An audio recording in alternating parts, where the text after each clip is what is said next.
So hello guys, my name is Timothy.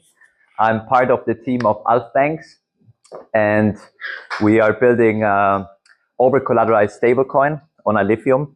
So in simple terms, a user will be able to deposit Alpha as collateral and mint Alphbanx dollar, or ABD in short, at a minimum collateralization ratio of 150%.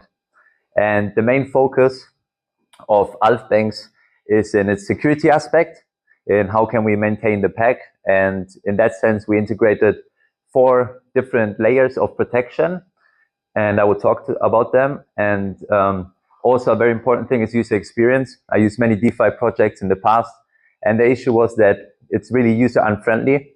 So my goal was like really to build with the team something that even a 12-year-old crypto bro could like use it without having any issues, and understanding from the beginning how it works, right?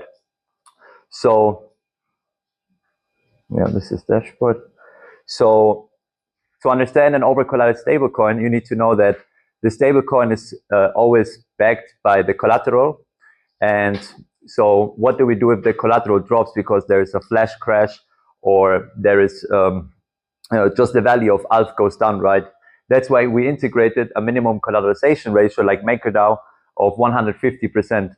This means that when ALF drops and the collateral reaches 150%, the protocol will use that collateral and resell it on the market to stay solvent. This is how basically then ABD stay always at $1. It will only lose its peg if the value of the collateral will go under the value of the stablecoins in circulations. And for that, we will integrate 4 different layers. An indirect layer is the 150% collateralization ratio. And the next layer will basically be auction pools.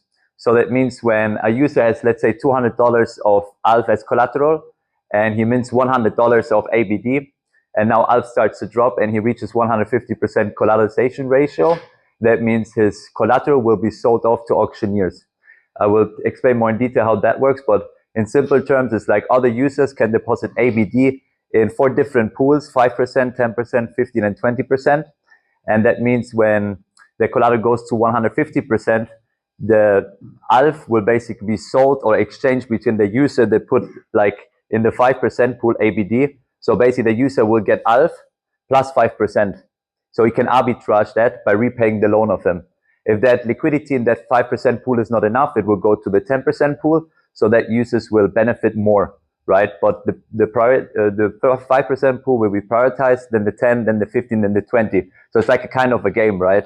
If you put it at 20%, it can be that it just goes to the 10% pool, and then all the loans are repaid, right? So this is the first layer of protection. When then the collateralization ratio, let's say there is not enough liquidity, or there's a flash crash and buys until the 20% pull off, then at 125% collateralization ratio, the ABD, the ALF will basically be sold through automatic market makers on a DEX immediately to repay all the debt, so it can maintain solvency, right? And if now there would be a flash crash as well, and there is no liquidity on the DEX, and it would be not enough to catch the falling ALF price, then there is the last mechanism which we introduce, which is the redemption option, which also Liquidity has. And the redemption option means that every loan on our platform will be sorted by the lowest collateral ratio to the highest, and the lowest are the most unsafe for the protocol, right?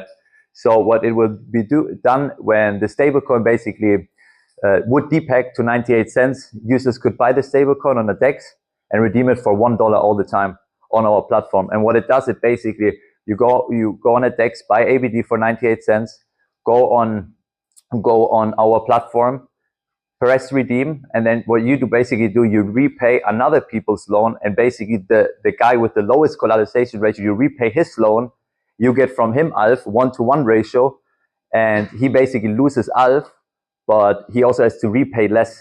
And that's how then basically the stablecoin is burned and it repacked itself to $1. Liquidity does that since a few years, and they had one time where ETH dropped 50%, and the redemption option always kept the peg at $1. I think it went to 97 cents. So now I can go through some dashboards. So this is the borrowing dashboard side, right? where people can basically deposit collateral in form of ALF, and then they can borrow against that. At the beginning, we will have 170% minimum collateralization ratio, as there should be a small buffer, because if you mint like at 151% and ALF drops just a little bit, you get liquidated immediately. So it'll be like 170%, and on that dashboard, you will be able to manage your loan. You will see how much borrow limit you have. If ALF increases, then also the ratio that you can borrow more increases, right? And if it goes down, you can see if you get to 150%, you will be liquidated. And of course, it should be the best if users have higher collateralization ratios to maintain and also be safe for the stablecoin, because that's the most important part, right?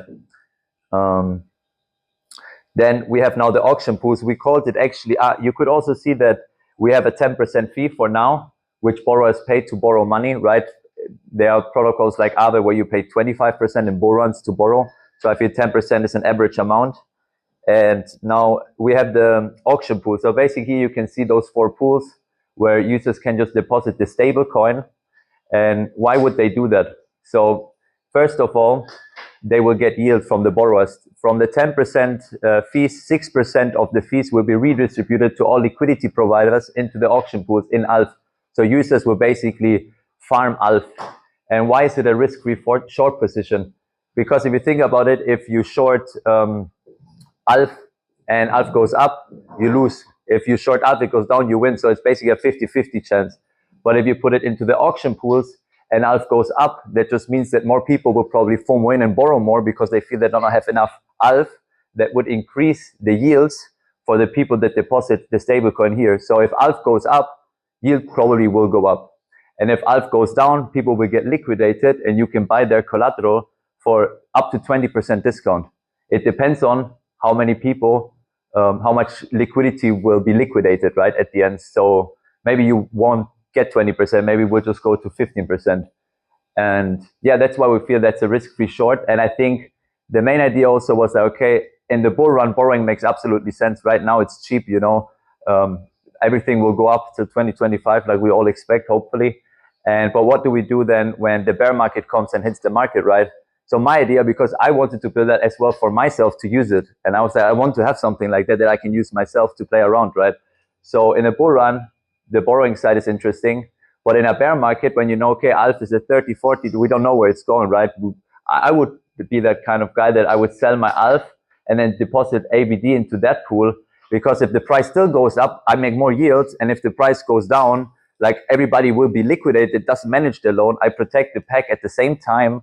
And I make yield at the same time.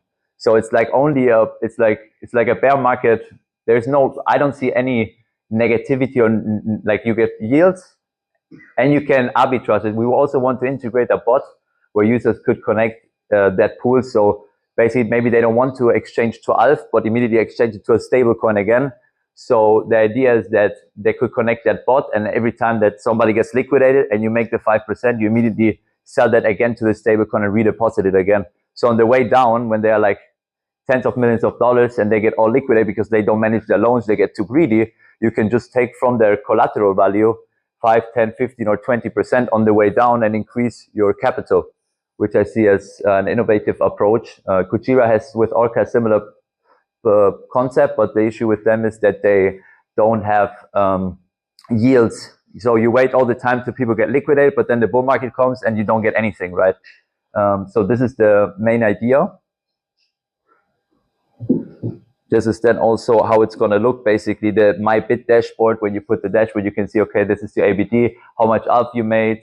We also will have some of our ABX tokens as yield farming, so that we have some incentive to bring liquidity into the auction pools, because that's important at the beginning to have people catching ALF if it drops. And then, of course, we also have a staking option for our token, which allows, which based on a 10%, 4% will be go to Alphbanx stakers. And the idea behind that is that if the total value that is locked in the borrowing side increases, that also increases the yields, and as well the ABX price should increase. And we think that makes absolute sense if a token should represent the value of a protocol, right? Because most projects have tokens, they are just used to maybe have cheaper fees and they just go down to zero over time. And yeah, that's basically how far we are now. And like in 2 weeks, I think we finalized the first prototype. And in the prototype, we will basically test out different numbers, how like the main concept for the prototype is under which circumstances does a DPEG happen. So we'll test out how much people borrow, how much would the ALF price say if ALF falls 60%, how does the protocol behave, and what do we need to adapt and change to maintain its peg overall. And yeah, I think that's so for it.